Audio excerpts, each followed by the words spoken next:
The most important comic currently being written might be Fiona Staples and Brian K. Vaughan's Saga. It tells the story of Alana and Marco, former soldiers from two planets that have been at war for centuries. The comic follows them as they run from both sides of the conflict and struggle to raise their daughter Hazel in the process.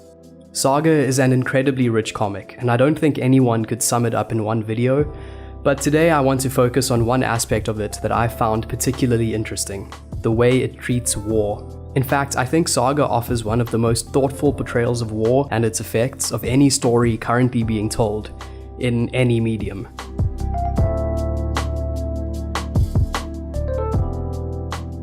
Despite the magic and spaceships, Saga depicts a universe that looks, for the most part, a lot like ours.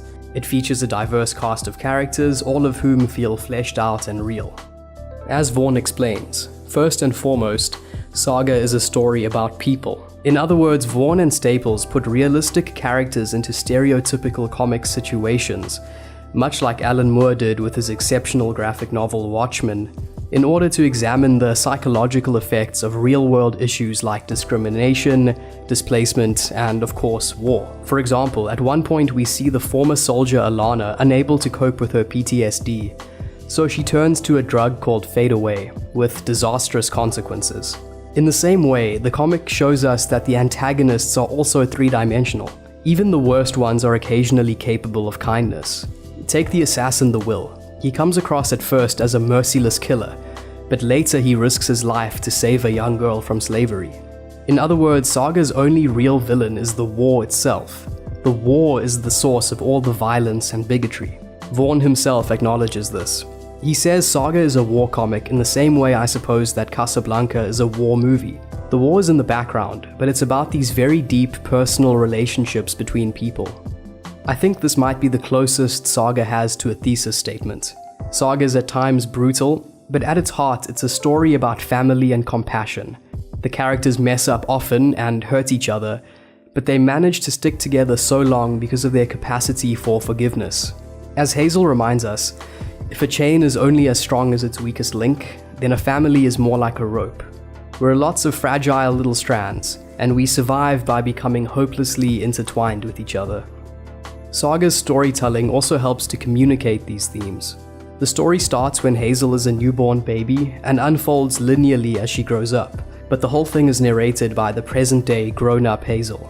Using Hazel to narrate her own life story allows us to see how Hazel's past continues to affect her, even in the present.